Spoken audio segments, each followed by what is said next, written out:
Selamat malam semuanya. Selamat malam. Selamat malam. Malam. Perkenalkan, saya Amelia Nur Fibriati dengan NIM akhir 079.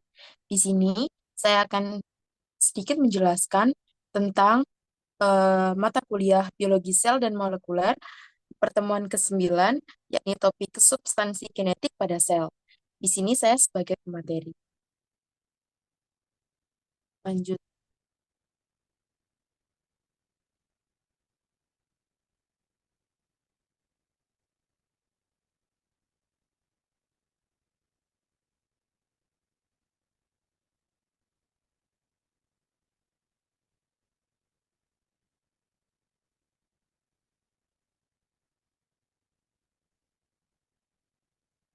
Nah, substansi genetik adalah molekul atau struktur dalam sel makhluk hidup yang membawa, menyimpan, dan mewariskan informasi genetik dari satu ke generasi berikutnya. Lanjut.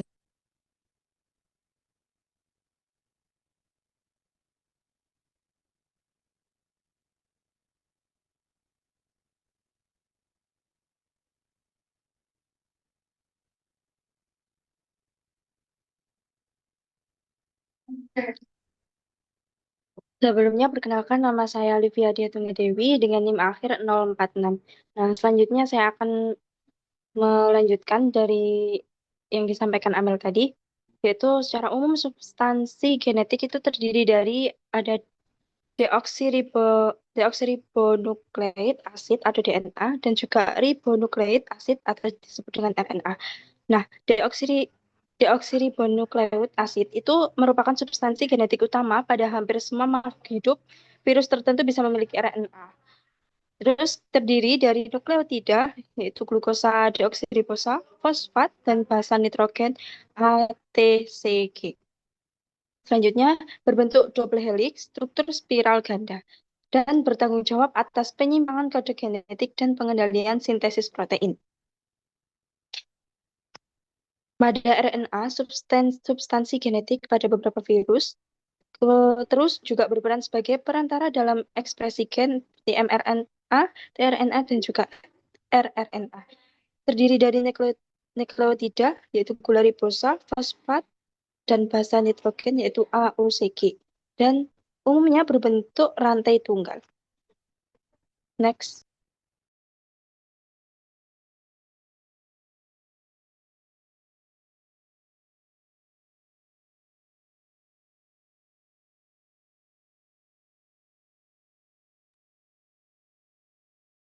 Apakah ada yang ditanyakan dari materi substansi genetik?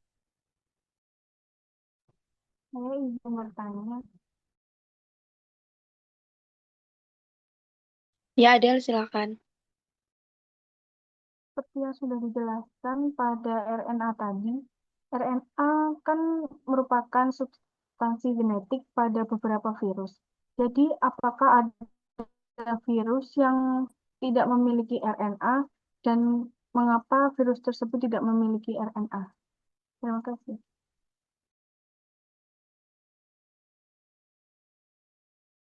Izin menjawab dari pertanyaannya Adel tadi.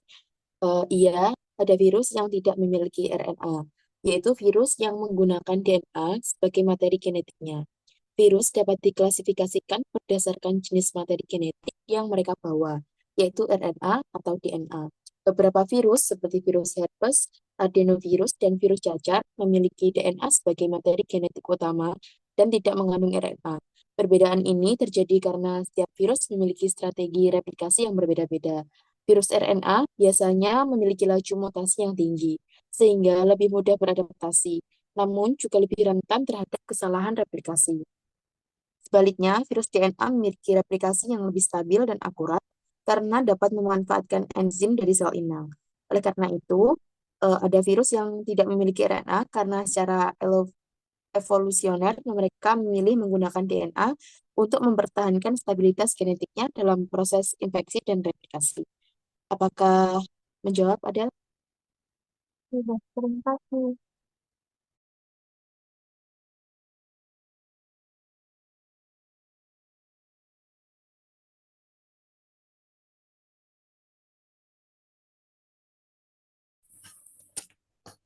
Baik, selanjutnya masuk ke dalam DNA, kromosom, kromatin, nukleosom, gen, intron, dan ekson. Bisa slide selanjutnya. Jadi yang pertama yaitu DNA atau deoksiribonukleik acid adalah molekul yang menyimpan informasi genetik semua makhluk hidup dan beberapa virus, di mana DNA sendiri itu tersusun dari dua rantai nukleotida yang membentuk heliks ganda atau double helix, dan DNA sendiri membawa instruksi untuk sintesis protein dan pengaturan aktivitas sel.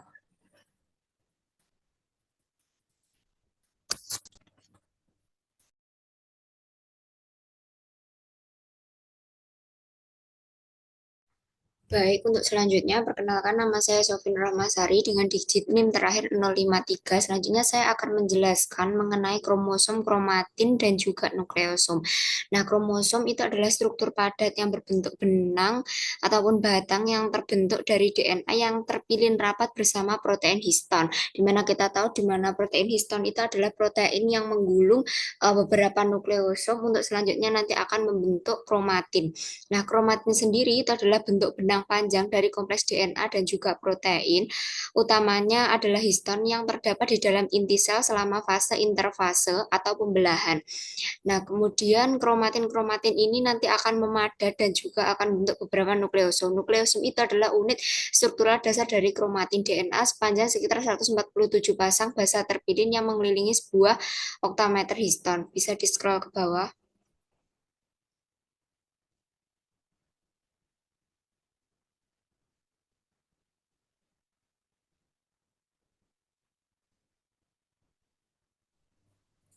Baik, selanjutnya yaitu gen adalah segmen DNA yang mengandung instruksi untuk membuat molekul fungsional, yaitu biasanya protein.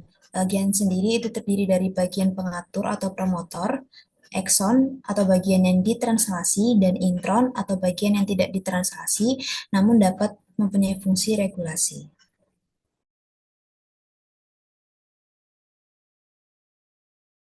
Perkenalkan, saya Wiwin Sugiyarti dengan digit NIM akhir 052.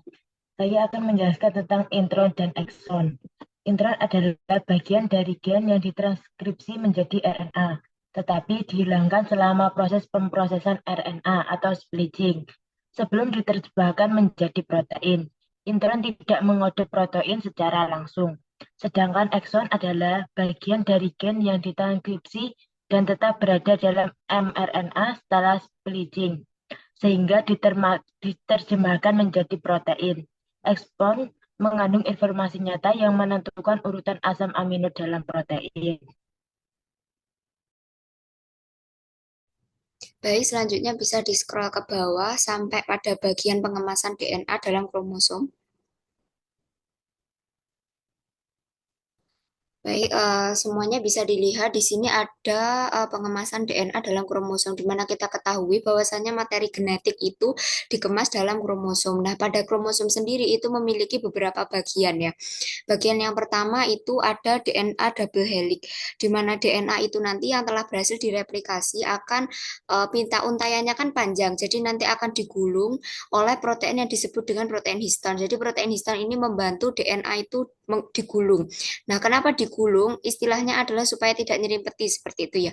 Jadi untuk satu gulungan DNA yang digulung oleh protein histon itu namanya disebut dengan nukleosom. Sedangkan beberapa kumpulan nukleosom yang berhasil digulung oleh protein histon itu nanti akan disebut dengan kromatin. Nah, kromatin-kromatin ini nanti akan memadat dan juga menggulung hingga akhirnya akan disebut dengan kromatin fiber. Nah, dari kromatin fiber ini akan membentuk loop ataupun seperti bentuk lingkaran untuk membentuk benang-benang yang akan menyusun daripada kromosom. Nah, kromosom sendiri itu dibagi menjadi tiga, di mana ada kromosom itu sendiri, sentromer, dan juga kromatid. Sentromer itu disebut juga dengan lengan tengah kromosom. Nah, sedangkan kromatid itu adalah bagian dari setengah kromosom yang telah terreplikasi, dan kromosom sendiri itu adalah suatu substansi yang mengandung materi genetik atau yang kita kenal dengan DNA. Nah, selanjutnya apakah ada pertanyaan terkait dengan materi DNA, kemudian juga bagian-bagiannya, dan juga intron dan juga ekson?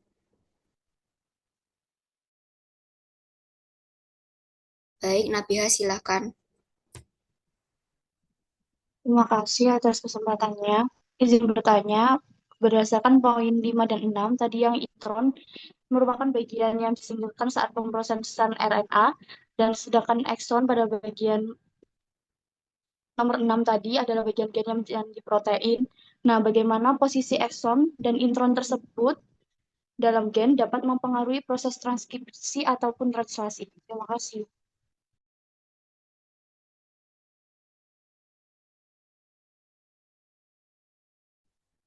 Izin menjawab. Posisi ekstron dan intron memiliki pengaruh pada sel transkripsi dan translasi. Ekson merupakan bagian yang dipertahankan dalam RNA matang dan mengandung informasi genetik yang menerjemahkan menjadi protein. Posisi ekson yang disambung menentukan urutan asam amino protein. Ekson memastikan informasi genetik yang benar sampai ke translasi, sedangkan intron memberikan fleksibilitas dan kompleksitas regulasi melalui splicing dan splicing alternatif. Intron mengharuskan adanya proses penyambungan RNA selama transkripsi untuk menghasilkan mRNA matang yang siap ditranslasi. Posisi intron menentukan di mana penyambungan terjadi. Posisi intron memfasilitasi transkrip alternatif yang meningkatkan keragaman protein dari satu gen. Penyambungan yang akan akurat yang dipengaruhi oleh posisi intron dan batas ekstron intron sangat penting untuk mempertahankan kerangka baca yang benar selama translasi. Kesalahan dalam pengenalan atau pemrosesan posisi ekstron dan intron dapat dapat berdampak besar pada fungsi protein yang dihasilkan. Baik, terima kasih untuk jawabannya Wiwin. Apakah dari Nabiha sudah menjawab pertanyaannya? Sudah, terima kasih.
Berdasarkan jenisnya, sel dapat digolongkan menjadi dua, yakni sel prokariotik dan eukariotik. Sel prokariotik merupakan sel yang tidak memiliki membran inti, sedangkan eukariotik merupakan sel yang memiliki membran inti. Adapun berikut perbedaan antara eukariotik dan prokariotik dalam substansi genetik. Yang pertama ada sel eukariotik pada aspek lokasi materi genetiknya. Terletak di dalam inti sel atau nukleus yang dibatasi oleh membran. Kemudian yang kedua, aspek bentuk DNA utama. Sel eukariotik berbentuk linear dan tersusun dalam kromosom. Kemudian jumlah kromosom sel eukariotik lebih dari satu dan bervariasi tergantung spesies. Kemudian struktur DNA-nya sel eukariotik terikat pada histon membentuk kromatin. Plasmid pada sel eukariotik jarang, hanya pada beberapa eukariot, misalnya pada ragi. Kemudian organel pengandung DNA-nya pada sel eukariotik ada, misalnya pada mitokondria dan kloroplas. Kemudian replikasi DNA-nya pada sel eukariotik yakni kompleks melalui mekanisme fase S pada siklus sel. Kemudian transkripsi dan translasi pada sel eukariotik dilaksanakan secara terpisah, yakni secara ruang dan waktu. Transkripsi di nukleus dan translasi di sitoplasma. Kemudian introns atau sequence tidak mengkode protein sel eukariotik umumnya ada pada gen-gen eukariotik. Kemudian yang terakhir, pengemasan DNA pada sel eukariotik yakni membentuk struktur kromatin dengan bantuan histon. Selanjutnya pada sel prokariotik, yang pertama yaitu lokasi materi genetik. Nah, pada sel prokariotik, lokasi materi genetiknya berada di dalam nukleolit, tidak dibatasi membran inti. Selanjutnya, bentuk DNA utamanya sirkular berupa satu molekul DNA utama. Selanjutnya, pada jumlah kromosom pada sel prokariotik biasanya satu kromosom utama. Struktur DNA-nya tidak terikat pada histon, meskipun ada protein sejenis. Plasmid sel prokariotik umum ditemukan berupa DNA ekstrasirkular kecil. Organel pengandung DNA dari sel prokariotik tidak ada organel bermembran. Untuk replikasi DNA dari sel prokariotik sederhana, replikasi dimulai dari satu origin. Transkripsi dan translasi dari sel prokariotik terjadi bersamaan di sitoplasma karena tidak ada nukleus. Intron sequence tidak mengkode protein sel prokariotik sangat jarang ditemukan. Yang terakhir, ada pengemasan DNA dari sel prokariotik lebih sederhana atau tanpa struktur kromatin kompleks.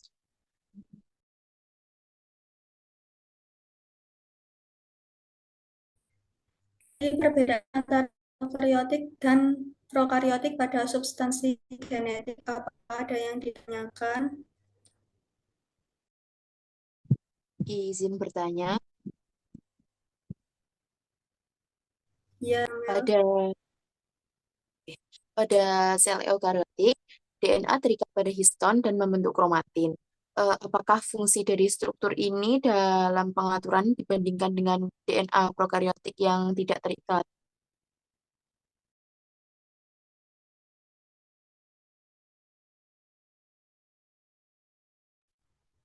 Baik, izin menjawab Amel. Dalam sel eukariotik, DNA terikat pada histon membentuk kromatin, fungsinya untuk mengemas DNA panjang menjadi struktur yang padat namun teratur, sekaligus mengatur ekspresi gen dengan mengontrol aksesibilitas DNA melalui modifikasi histon. Struktur kromatin juga melindungi DNA dan memudahkan perbaikan serta memastikan pembelahan sel yang tepat dengan membentuk kromosom. Berbeda dengan DNA prokariotik yang tidak terikat dengan histon dan hanya mengalami supercoiling, kromatinnya memberikan kontrol regulasi gen yang lebih kompleks dan efisien pada sel eukariotik. Apakah sudah menjawab, Amel? Ya, sudah. Terima kasih, Nadia. Sama-sama.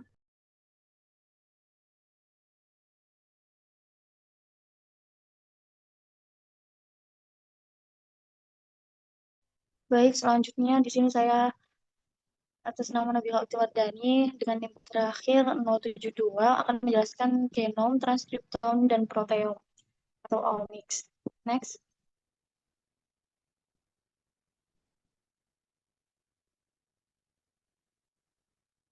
Nah, gambar tersebut menunjukkan integrasi data multi-omics. Kata omics sendiri berasal dari akhiran ome yang berarti keseluruhan atau totalitas dari suatu komponen biologis. Dan X yang menunjukkan bidang ilmu. Jadi, integrasi data multi-omics dapat diartikan sebagai pendekatan analisis biologis yang menggabungkan berbagai jenis data molekuler untuk memahami sistem biologis secara menyeluruh. Nah, di sini disebutkan ada 5 lapisan omics. Yang pertama genomics, yang kedua epigenomics, yang ketiga transkriptomics, yang keempat proteomics, dan yang kelima metabolomics. 3 omik teratas, yaitu genomik, epigenomik, dan transkriptomik berbasis asam nukleat, serta proteomik dan metabolomik berbasis protein dan metabolit. Selanjutnya,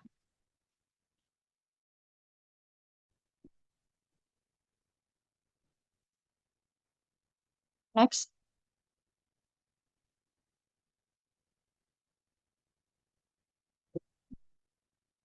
Next.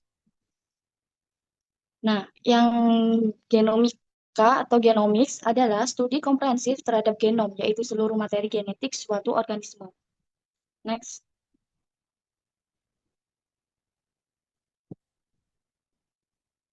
Genom adalah seluruh instruksi DNA yang dapat ditemukan dalam sebuah sel pada manusia. Genom terdiri atas 23 pasang kromosom yang tersimpan di dalam nukleus dan mitokondria. Komponen genom terdiri dari gen yang menyanding protein atau RNA fungsional dan urutan non-coding seperti intron, daerah pengaturan, dan DNA sampah. Pada organisme eukariotik, genom biasanya tersebar di beberapa kromosom di dalam inti sel. Genom sendiri terdiri atas dua, yaitu genom nuklear dan genom mitokondria. Genom nuklear adalah materi genetik utama yang terdapat di dalam inti sel. Genom ini tersusun atas DNA linear dalam bentuk kromosom dan mengandung sebagian besar gen yang mengatur fungsi pertumbuhan serta pewarisan sifat organisme. Genom nuklear diwariskan dari kedua orang tua dan menyandang hampir seluruh protein yang dibutuhkan oleh tubuh. Sedangkan genom mitokondria adalah materi genetik yang berada di dalam mitokondria, organel penghasil energi sel. Genom ini berbentuk DNA sirkular berukuran jauh lebih kecil dan hanya mengandung sekitar 37 gen yang berperan penting dalam produksi ATP. Genom mitokondria biasa diwariskan secara maternal atau hanya dari ibu. Next.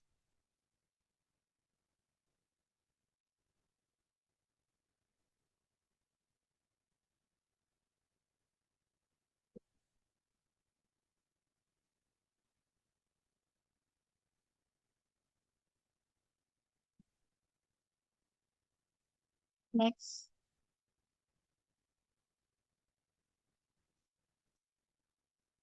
Selanjutnya, transkriptomik.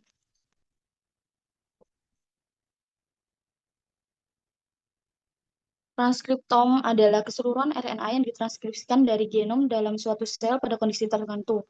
Transkriptom mencakup mRNA atau RNA pembawa informasi, yaitu untuk sintesis protein yang merupakan bagian terbesar dalam analisis transkriptomik, dan yang kedua tRNA, rRNA, dan RNA non-coding lainnya seperti miRNA, siRNA, ncRNA.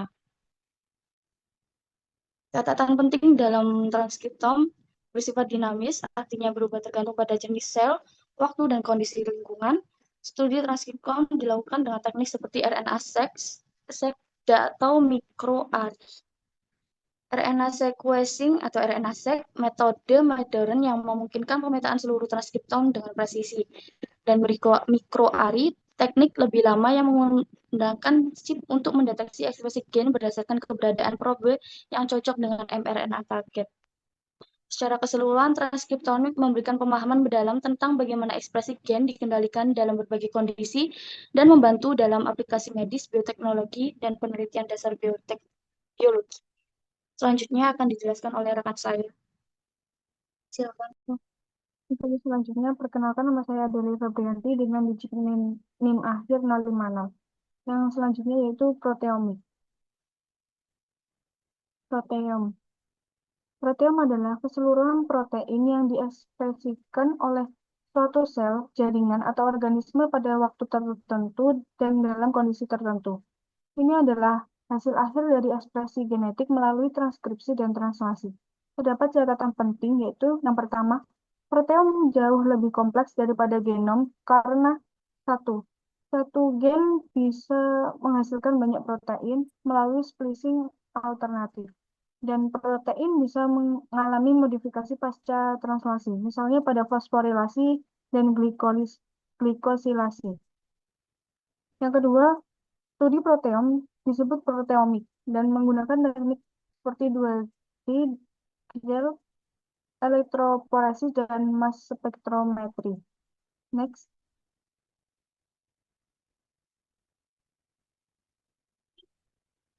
Selanjutnya, terdapat perbedaan antara genom, transkriptom, dan proteom.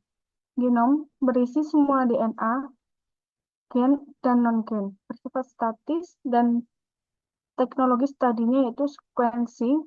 Kemudian transkriptom berisi semua RNA hasil transkripsi, bersifat dinamis, dan teknologi studinya RNA-seq dan microarray. Yang selanjutnya yaitu proteom, isinya semua protein hasil ekspresi gen, bersifat sangat dinamis, dan teknologi studinya yaitu mass spektrometri dan 2D gel. Kemudian, apakah ada yang ditanyakan dalam materi genomik, transkriptom, dan proteom? Saya izin bertanya. Sebelumnya, perkenalkan, nama saya Gabriela Pemaprilia dengan NIM akhir 049. Tadi pada slide yang tentang genom, itu kan menunjukkan bahwa genom pada manusia itu terdiri dari dua jenis, yaitu nuklear dan mitokondria. Nah, mengapa manusia itu dapat memiliki dua jenis genom tersebut, dan dari mana sih asalnya? Baik, izin menjawab pertanyaan dari Gaby. Manusia memiliki dua jenis genom, yaitu yang pertama genom nuklear. Genom nuklear ini adalah genom utama yang terdapat dalam inti sel. Genom nuklear manusia terdiri dari sekitar 3 miliar pasangan basa DNA yang mengkodekan informasi genetik. Genom ini diwariskan dari kedua orang tua, dengan setengah dari ibu dan setengah dari ayah. Yang kedua yaitu genom mitokondria. Genom ini terdapat di mitokondria, organel yang bertanggung jawab untuk produksi energi dalam sel. Genom mitokondria jauh lebih kecil, terdiri dari sekitar 16.500 pasangan basa. Genom mitokondria hanya diwariskan dari ibu, karena mitokondria dari sperma biasanya tidak masuk ke dalam sel telur dan saat pembuahan. Asal-usul dari dua jenis genom ini, yaitu yang pertama pada genom nuklear, merupakan evolusi dari genom yang berkaitan dengan penggabungan gen dari berbagai nenek moyang dalam proses yang berlangsung selama jutaan tahun. Ini mencakup variasi genetik dari kedua orang tua yang memungkinkan keberagaman genetik dalam populasi manusia. Yang kedua yaitu genom mitokondria ini berasal dari bakteri purba yang diinternalisasi oleh sel eukariotik dalam proses yang disebut endosimbiosis. Teori endosimbiosis inilah menyatakan bahwa mitokondria adalah hasil dari hubungan simbiotik antara sel eukariotik dan bakteri yang mampu menghasilkan energi secara efisien. Mengapa manusia memiliki dua jenis genom? Ini karena keberadaan dari dua jenis genom pada manusia merupakan warisan dari peristiwa endosimbiosis tersebut. Genom nuklear mengontrol sebagian besar fungsi sel dan membawa informasi genetik dari kedua orang tua. Sementara itu, genom mitokondria memiliki peran khusus dalam menghasilkan energi di dalam mitokondria dan diwariskan dalam ibu. Singkatnya, manusia memiliki genom nuklear yang merupakan materi genetik utama sel dan genom mitokondria yang merupakan sisa dari bakteri purba yang bersimbiosis dengan sel leluhur kita, dengan fungsi utama dalam produksi energi seluler. Seperti itu, jadi apakah bisa dimengerti? Bisa, sudah. Terima kasih, Adele.